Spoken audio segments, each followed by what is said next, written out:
Angie with Green Health First here. We are going to share some tools and some good learning support items for our classroom, for our teachers, for our students. I am excited to be here today. It's the first day of school for most of our area, August 17th, 2020. I had contemplated coming out a little bit earlier with a short video, but I have a lot of teacher friends, and I know all the stuff that they were juggling, trying to get themselves ready for this day, whether they're in the classroom or whether they are preparing virtual or doing a hybrid. But these are some great tools that we're going to talk here about that will help support the healthy environment, the healthy bodies, and support the brain and the mind, hopefully attitudes, so that everybody within the classroom will be able to learn in harmony. So what are essential oils? That's what I'm going to focus on. Essential oils are the immune system of the plant. They are what keep that plant healthy. They're what make it thrive. They actually have a lot of great therapeutic properties like antibacterial, antifungal, antiseptic, antiviral that have been documented from centuries of use, and it's in our medical literature. It's in our many types of tools that we use for supporting our health. And we have great ways to be able to use essential oils. What's important is that you're getting something that is 100% plant derived. Take lemon, for instance. Lemon is a wonderful way to help bring antidepressant properties that will help uplift the mood and the spirit, but it has great antifungal, antiseptic type properties that are going to help clean and cleanse not only the body but the environment.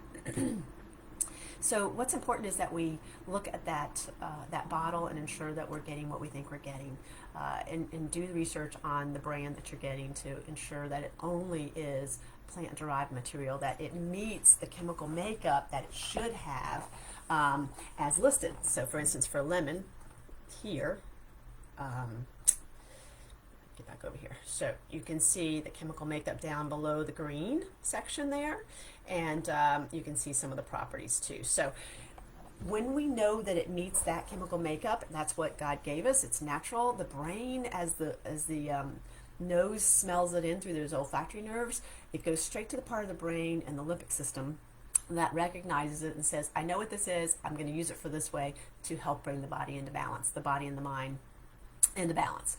And if it's not completely plant-derived natural, then if it contains synthetics or other chemicals that it's not normally in its chemical makeup, then the brain has to figure out what it is, how to use it, how to try to convert it into a way to use it. So it's not efficient, and it can cause other issues. We can use essential oils aromatically. I love using the diffuser. As you see, I have a diffuser back here. And it's a wonderful way to affect a lot of people, but to affect our environment as well.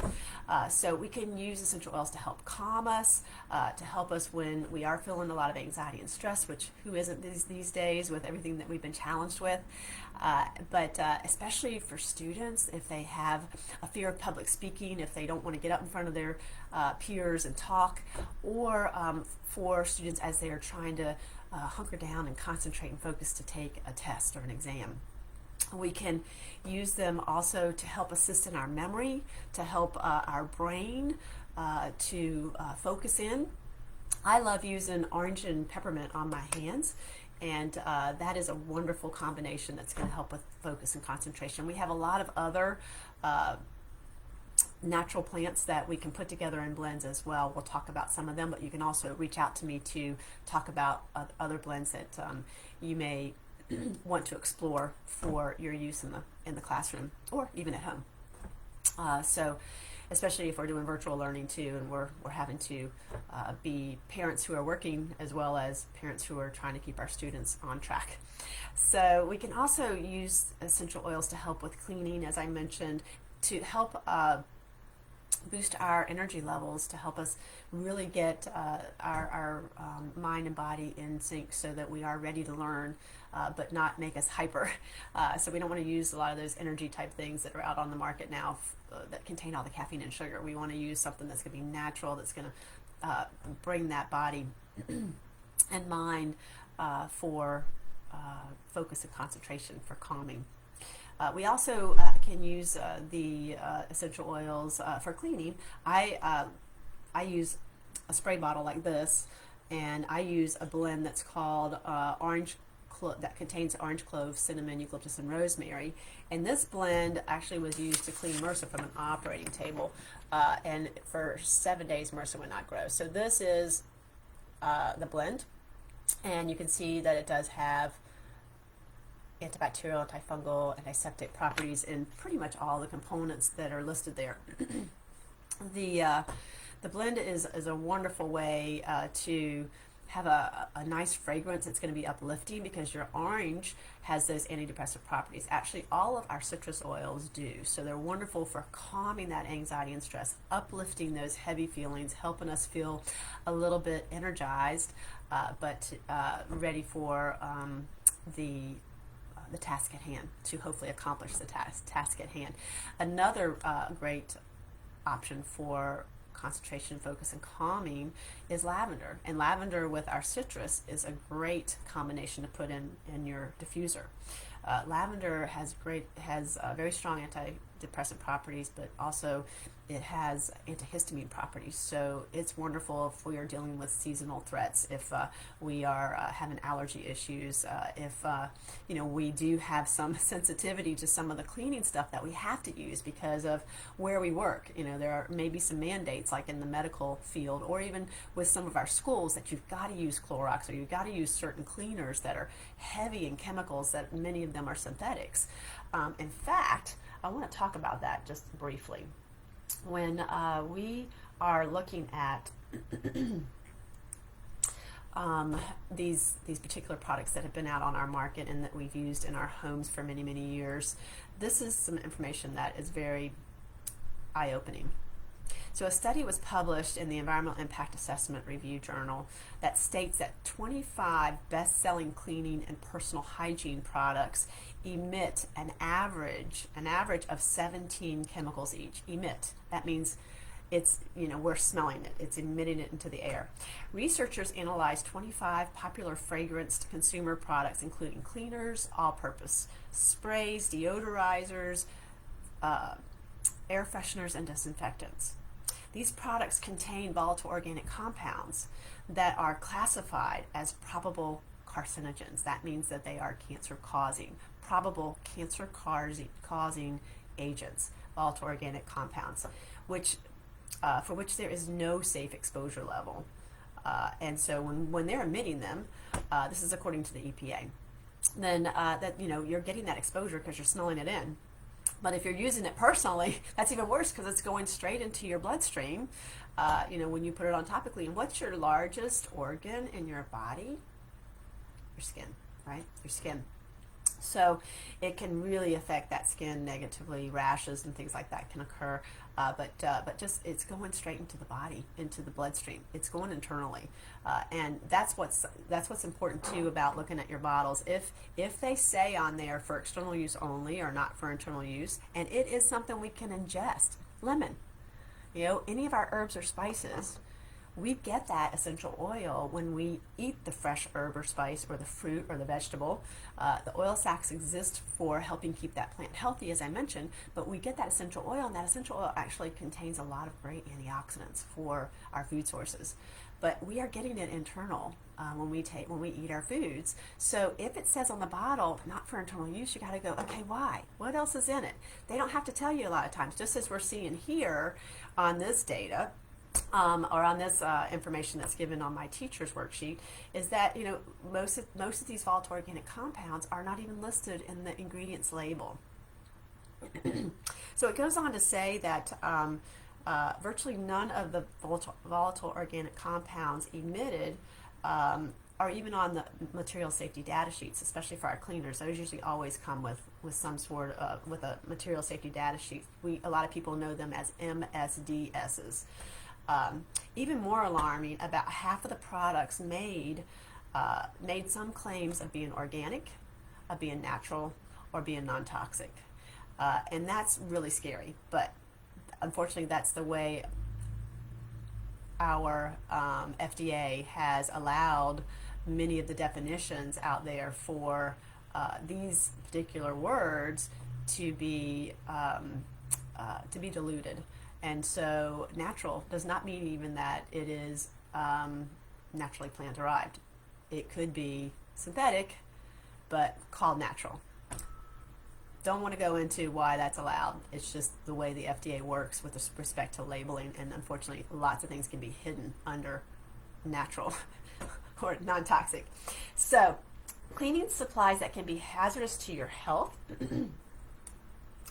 pollute the environment, or cause safety issues for refuse workers. So many of these things that we buy, cleaning supplies wise, those bottles can really be hazardous to our refuse workers, to all those that are having to deal with the trash that comes from us purchasing all of these chemicals for our use in our homes or our yards or wherever.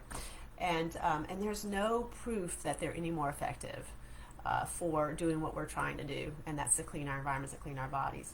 In fact, according to WebMD, there is no proof, according to the WebMD article, that these products don't work any better than their natural or non-toxic counterparts, and they damage the environment and potentially place our long-term health at risk. Many antibacterial soaps and sanitizers actually have been banned because of what they contain. And they're no more effective than just using soap and water. So we can make our own cleaning products, as I had mentioned here. I do use this on my counters and my sinks, on any of my fixtures, on my handles, my light fixtures, all of that. I'll just spray this on. It's water and essential oil blend. Orange clove, cinnamon, eucalyptus, and rosemary. That's it. You can let it dry, or you can wipe it with a cloth or a sponge, up to you. I often just let it dry. You can also spray it in the air, for spray. Now, I do have a spray that I use in my bathroom, and this is made with a little bit different compounds. I do use tea tree a lot. Tea tree has been used in our, let's see if I can get it up here so you can see it a little better. It's been used in our trauma world, our big trauma units and burn units for helping with its antifungal properties are very strong. So very good if you get cuts or bruises, not bruises, but cuts or lacerations or anything that opens the skin up. It's going to be very good for helping keep those fungus, those bacteria, anything in that severely damaged skin area or tissue from getting infected. It's wonderful for those types of properties. And so you can use that. I have that. I have tea tree. I have oregano, which is nature's strongest natural antibiotic, as per the medical documentation. And I also have lavender and peppermint in it. Lavender is wonderful because of its not only antibacterial properties, antidepressant properties, helps uplift the mood, but it also has antihistamine properties, so it's going to help with a lot of those sensitivities that we might have to some of these other smells. So again, if you have to use the store-bought cleaners, make your own to go back around after you do that to help bring some of those smells down to be a more tolerable level and hopefully not detected at all. Because I know me, I can't use Clorox. It just chokes me up. I can't breathe. I am one that has a lot of allergies. Allergies trigger asthma. I've had asthma all my life and allergies all my life. But using the essential oils, I don't have those sensitivities. I still have environmental sensitivities when I go outside. Depending on what's blooming or what season we're in, I can have issues. But I'll use my essential oils, especially lavender, lemon, and peppermint, those three together, and it will help calm all those symptoms, all the runny, all the sneezy, everything, within about 20 minutes so that I'm back to normal. So you can also make your own hand cleaner. I make my own. You can use for a hand sanitizer, you can use isopropyl alcohol if you want. I tend not to, because I want to use nutrients that are going to support my body, that are going to give my body what it needs to fight against all those bad molecules, those germs and the bacteria and the viral molecules. I want to use something that's going to help boost that immune system to fight. And when we use the high alcohol hand sanitizers, that kills all the good bacteria as well as the bad bacteria. So again, we might be working in an environment where we have to use those high alcohol, 60% or more alcohol hand sanitizers, but you can always follow it with something like this. This is made with witch hazel, which has only about 14% alcohol, and then coconut oil, and then your blend of essential oils. Again, I use the orange clove, cinnamon, eucalyptus, and rosemary for when I make those, but I have other blends that I also make the hand cleaners with. I've had a lot of salons that have wanted different fragrances, so just looking at what their properties are documented, as helping to cleanse and clean, I will have a particular blend. Now, you can also use your essential oils in your water, so it's important that we hydrate. I use lemon, I use grapefruit, orange, I love peppermint, but this is a great way to help cleanse that that whole palate, your esophageal area, your digestive system, and where is most of our immune system and our digestive system. So having a citrus oil and a peppermint in your water is a great way to help keep the body strong in fighting against what might be trying to attack it. So we do have ways that we can help you learn more. We have webinars that we do several times a week. We do recordings of those. I can send you a link. This is a way that you can learn for yourself what your body needs to get into balance. This is a Zyto scanner, and what it does is read the galvanic responses of your pulse, and every living thing has a galvanic response. So it's a program that has synced it up with many of our naturally occurring plants, and those galvanic responses that are out of balance, they sync it up with the plants that match that galvanic response that will help bring it back into balance. You get a report, takes about 20 minutes. We can experience whatever is listed there to help you figure out what you want to start with to start on a new path to wellness. You can reach me at angelsaroli@gmail.com, catch me at Green Health First, or it's down there actually. Go to my Facebook page, 2 Cups Green Tea Hawaii, message me. I am glad to help you start getting some other natural resources into your classroom to use with yourself as far as concentration and focus, your students, parents who are working at home, help you juggling all of that if you're having to work as well as get through homeschool. Please let me know how I can help. We have so many great tools, very simple tools, and right now we actually have a couple of our concentration and focus blends that are reduced by 15%, and they actually just announced today that they have a couple of diffuser packages that are available. One has the stronger blend, which any of our kids kit blends only come in rollers, and you can't put anything in a roller usually in a diffuser because it has coconut oil in it, and you don't want to use any sort of what we think of as a vegetable oil in our diffuser. It'll mess up the mechanisms that help the vapor to come out of the diffuser. So we have one of those kids products which is called Stronger, which is great for encouraging and helping them have courage. That is going to be available with one of the diffusers today without the coconut oil. So let me know if you're interested in getting it. I'll be glad to help you again explore. We can meet one-on-one, and I'll always have my hand cleaner, so no worries about having close proximity. I use also, just so you know, when you are having to wear your masks all the time, I use my hand cleaner to spray on my mask. I also, when I get home, will use my all-purpose cleaner to spray on my masks, and then I'll also put them in in the laundry, of course, with that particular blend, or with lemon or tea tree or what have you in my laundry.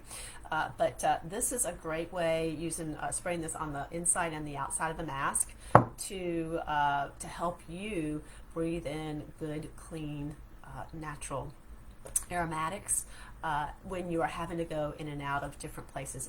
If you're out shopping, running errands or what have you, this will help keep your body safe, plus what you're breathing out also to keep other people around you safe. I look forward to talking with you soon, and I look forward to helping you learn and get on your new path to wellness. Until next time, Angie Ciroli, Green Health First.